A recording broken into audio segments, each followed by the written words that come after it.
IELTS 15. Published by Cambridge University Press and Cambridge Assessment English 2020. This recording is copyright. Test 1. This is the IELTS listening test. You will hear a number of different recordings and you will have to answer questions on what you hear. There will be time for you to read the instructions and questions, and you will have a chance to check your work. All the recordings will be played once only. The test is in 4 parts. At the end of the test, you will be given 10 minutes to transfer your answers to the answer sheet. Now turn to Part 1.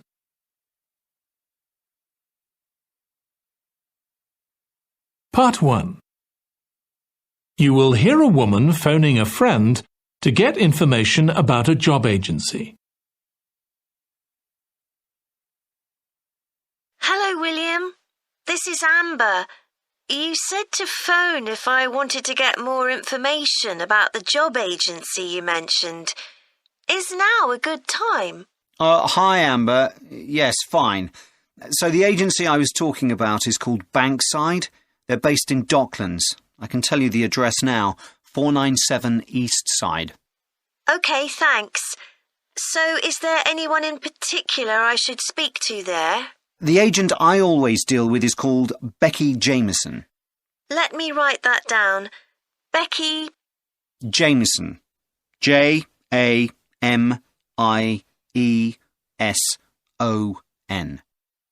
Do you have her direct line?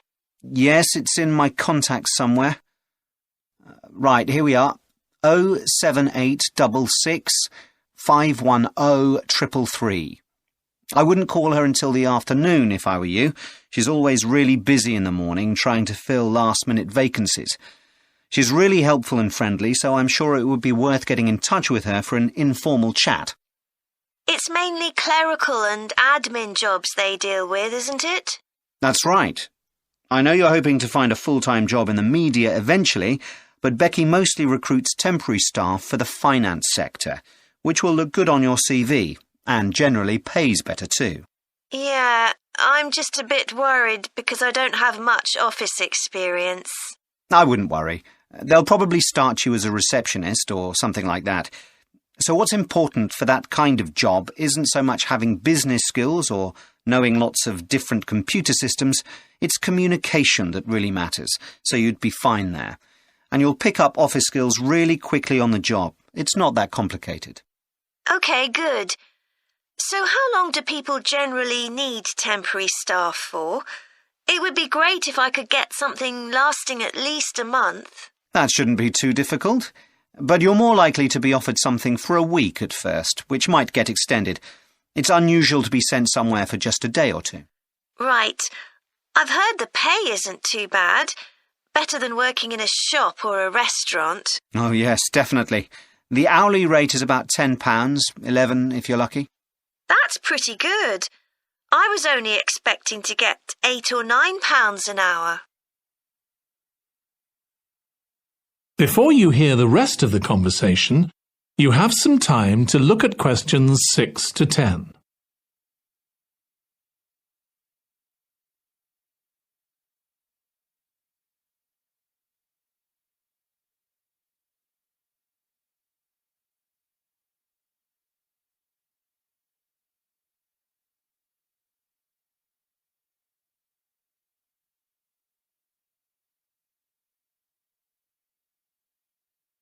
Now listen and answer questions 6 to 10. Do you want me to tell you anything about the registration process? Yes, please. I know you have to have an interview. The interview usually takes about an hour, and you should arrange that about a week in advance. I suppose I should dress smartly if it's for office work. I can probably borrow a suit from Mum. Good idea. It's better to look too smart than too casual. Will I need to bring copies of my exam certificates or anything like that? No, they don't need to see those, I don't think. What about my passport? Oh yes, they will ask to see that. OK. I wouldn't get stressed about the interview, though. It's just a chance for them to build a relationship with you, so they can try and match you to a job which you'll like. So there are questions about personality that they always ask candidates, fairly basic ones, and they probably won't ask anything too difficult, like what your plans are for the future. Hope not. Anyway, there are lots of benefits to using an agency. For example, the interview will be useful because they'll give you feedback on your performance so you can improve next time. And they'll have access to jobs which aren't advertised. Exactly. Most temporary jobs aren't advertised. And I expect finding a temporary job this way takes a lot less time. It's much easier than ringing up individual companies. Yes, indeed. Well, I think I've covered everything. That is the end of part 1. You now have 1 minute to check your answers to part 1.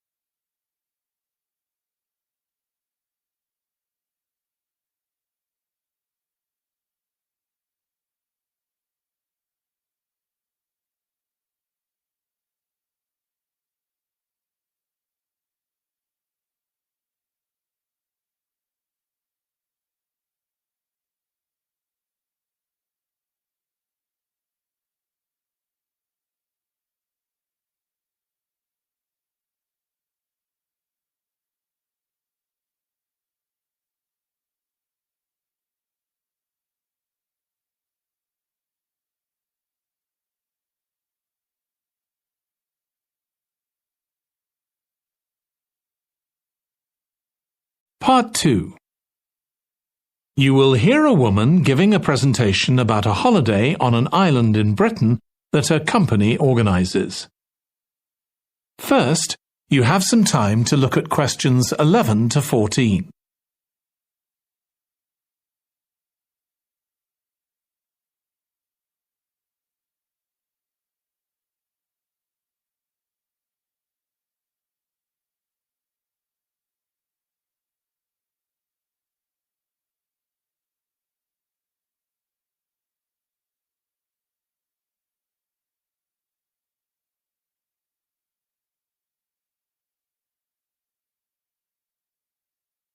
Now listen carefully and answer questions 11 to 14.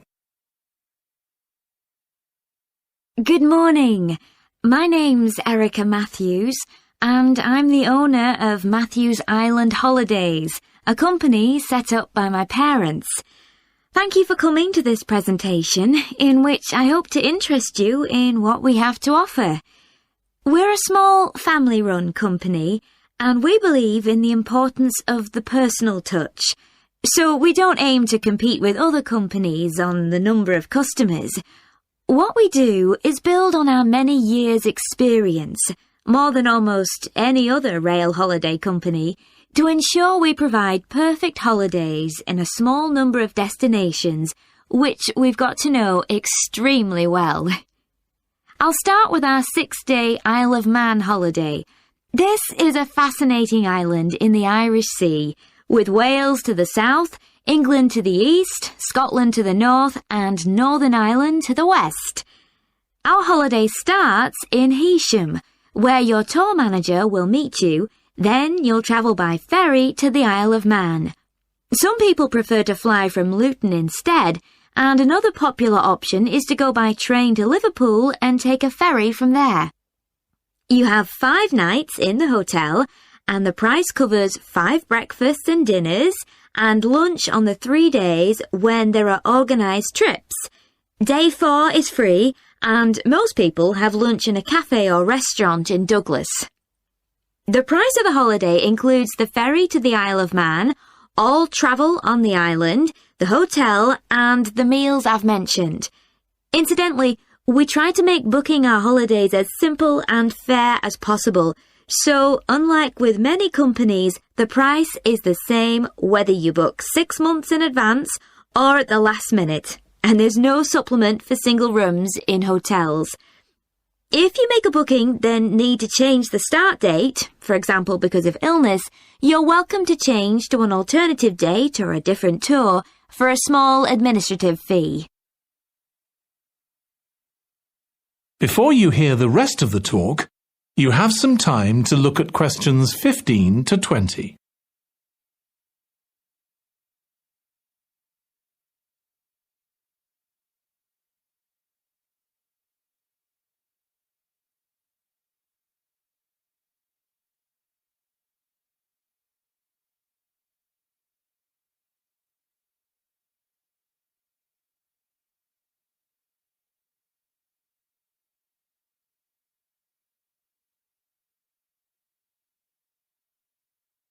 Now listen and answer questions 15 to 20. Okay, so what does the holiday consist of? Well, on day 1, you'll arrive in time for a short introduction by your tour manager, followed by dinner in the hotel. The dining room looks out at the river, close to where it flows into the harbour, and there's usually plenty of activity going on.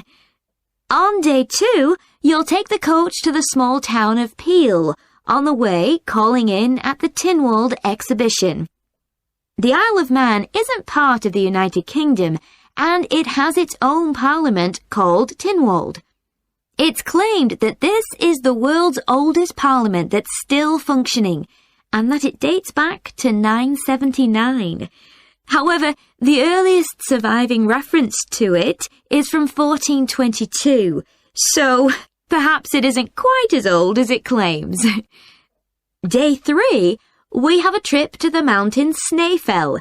This begins with a leisurely ride along the promenade in Douglas in a horse-drawn tram. Then you board an electric train which takes you to the fishing village of Laxey. From there, it's an 8-kilometre ride in the Snaefell Mountain Railway to the top. Lunch will be in the cafe, giving you spectacular views of the island. Day 4 is free for you to explore, using the pass which we'll give you. So you won't have to pay for travel on local transport or for entrance to the island's heritage sites. Or you might just want to take it easy in Douglas and perhaps do a little light shopping. The last full day, day 5, is for some people the highlight of the holiday, with a ride on the steam railway from Douglas to Port Erin. After some time to explore, a coach will take you to the headland that overlooks the Calf of Man, a small island just off the coast. From there, you continue to Castletown, which used to be the capital of the Isle of Man and its medieval castle. And on day 6, it's back to the ferry, or the airport if you flew to the island, and time to go home. Now, I'd like to tell you a bit more. That is the end of part 2. You now have 30 seconds to check your answers to part 2.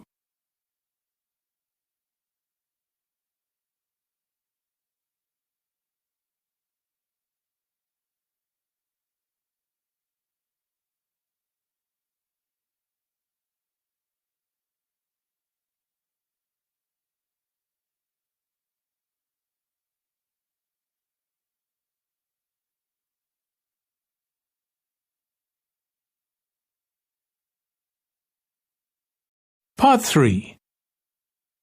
You will hear 2 psychology students discussing the effects of the order in which the children in a family are born. First, you have some time to look at questions 21 to 26.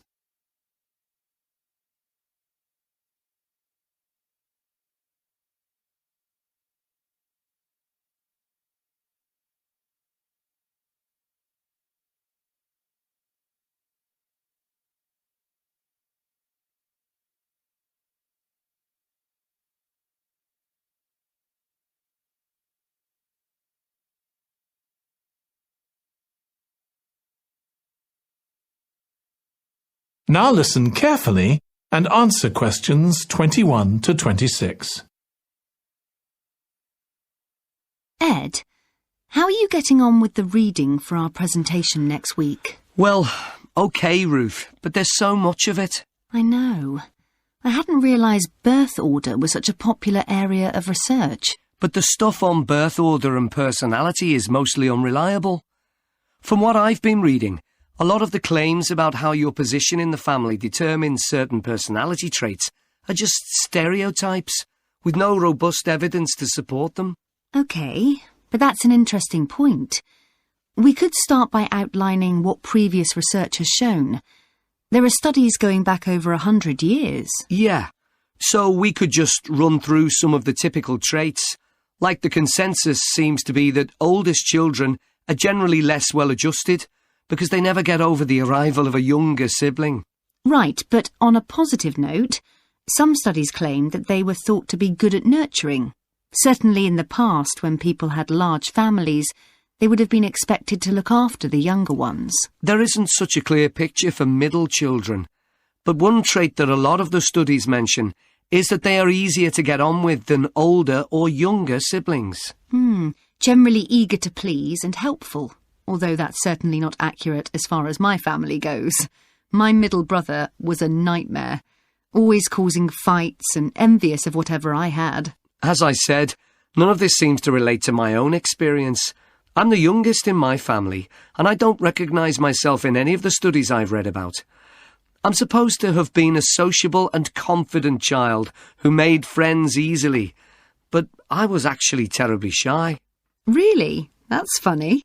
There have been hundreds of studies on twins, but mostly about nurture versus nature. There was one on personality which said that a twin is likely to be quite shy in social situations because they always have their twin around to depend on for support. My cousins were like that when they were small. They were only interested in each other and found it hard to engage with other kids. They're fine now, though. Only children have had a really bad press. A lot of studies have branded them as loners who think the world revolves around them because they've never had to fight for their parents' attention. That does seem a bit harsh. One category I hadn't considered before was children with much older siblings.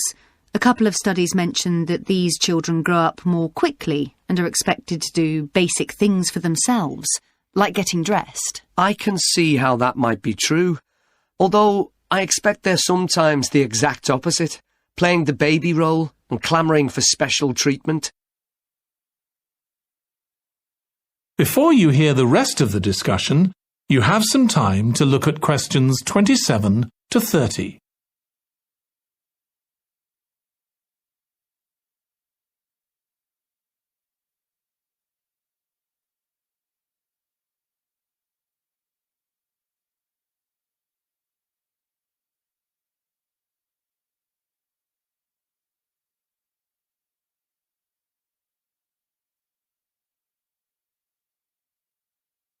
Now listen and answer questions 27 to 30.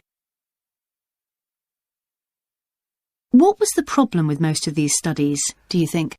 I think it was because, in a lot of cases, data was collected from only one sibling per family, who rated him or herself and his or her siblings at the same time. Some of the old research into the relationship between birth order and academic achievement has been proved to be accurate, though. Performances in intelligence tests declined slightly from the eldest child to his or her younger siblings. This has been proved in lots of recent studies. Yes, although what many of them didn't take into consideration was family size. The more siblings there are, the likelier the family is to have a low socio-economic status, which can also account for differences between siblings in academic performance. The oldest boy might be given more opportunities than his younger sisters, for example. Exactly. But the main reason for the marginally higher academic performance of oldest children is quite surprising, I think. It's not only that they benefit intellectually from extra attention at a young age, which is what I would have expected. It's that they benefit from being teachers for their younger siblings by verbalising processes. Right. And this gives them status and confidence, which again contributes in a small way to better performance. So, Would you say sibling rivalry has been a useful thing for you? I think so. My younger brother was incredibly annoying, and we fought a lot. But I think this has made me a stronger person. I know how to defend myself. We had some terrible arguments, and I would have died rather than apologise to him. But we had to put up with each other, and most of the time we coexisted amicably enough. Yes, my situation was pretty similar. But I don't think having two older brothers made me any less selfish. I was never prepared to let my brothers use any of my stuff. That's perfectly normal, whereas sometimes... That is the end of part 3.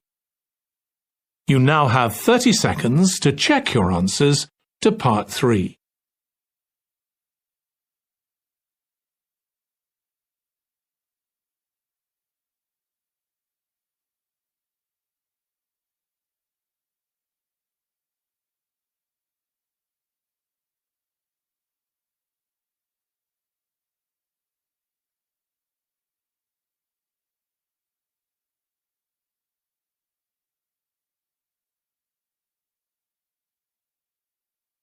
Part 4. You will hear a student giving a presentation about a type of tree known as the eucalyptus, which is common in Australia. First, you have some time to look at questions 31 to 40.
Now listen carefully and answer questions 31 to 40. Today, I'm going to talk about the eucalyptus tree. This is a very common tree here in Australia, where it's also sometimes called the gum tree. First, I'm going to talk about why it's important. Then I'm going to describe some problems it faces at present.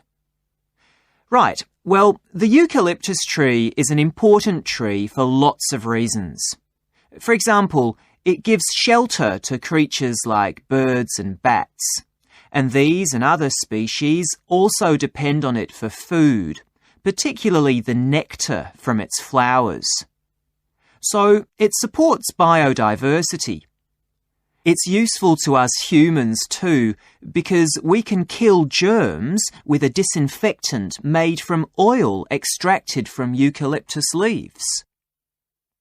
The eucalyptus grows all over Australia, and the trees can live for up to 400 years.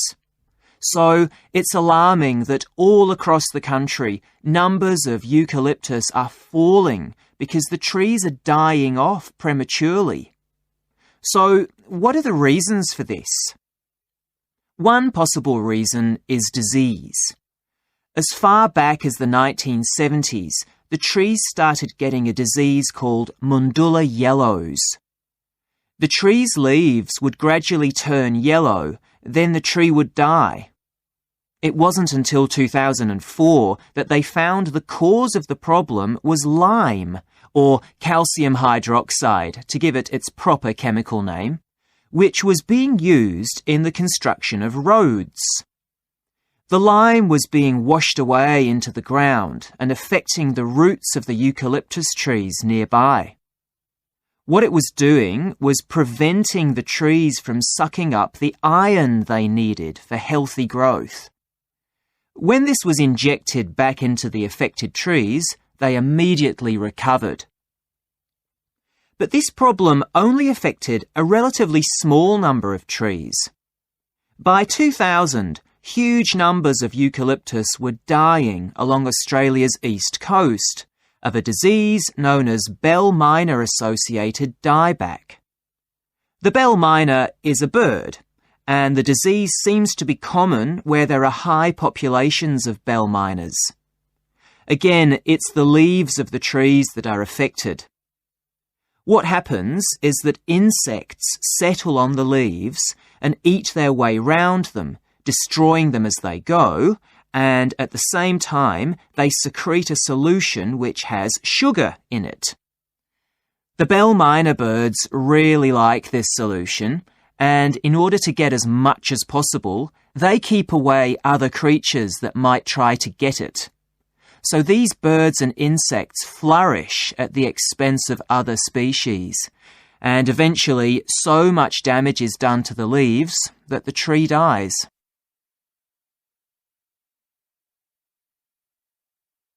But experts say that trees can start looking sick before any sign of bell miner-associated dieback. So it looks as if the problem might have another explanation. One possibility is that it's to do with the huge bushfires that we have in Australia. A theory proposed over 40 years ago by ecologist William Jackson is that the frequency of bushfires in a particular region affects the type of vegetation that grows there. If there are very frequent bushfires in a region, this encourages grass to grow afterwards, while if the bushfires are rather less frequent, this results in the growth of eucalyptus forests. So, why is this? Why do fairly frequent bushfires actually support the growth of eucalyptus? Well, one reason is that the fire stops the growth of other species which would consume water needed by eucalyptus trees. And there's another reason. If these other quick-growing species of bushes and plants are allowed to proliferate, they harm the eucalyptus in another way by affecting the composition of the soil and removing nutrients from it. So some bushfires are actually essential for the eucalyptus to survive as long as they are not too frequent. In fact, there's evidence that Australia's Indigenous people practiced regular burning of bushland for thousands of years before the arrival of the Europeans. But since Europeans arrived on the continent, the number of bushfires has been strictly controlled. Now, scientists believe that this reduced frequency of bushfires to low levels has led to what's known as dry rainforest, which seems an odd name as usually we associate tropical rainforest with wet conditions. And what's special about this type of rainforest? Well, unlike tropical rainforest, which is a rich ecosystem, this type of ecosystem is usually a simple one. It has very thick, dense vegetation, but not much variety of species. The vegetation provides lots of shade, so one species that does find it ideal is the bell miner bird, which builds its nests in the undergrowth there. But again, that's not helpful for the eucalyptus tree. That is the end of part 4. You now have 1 minute to check your answers to part 4.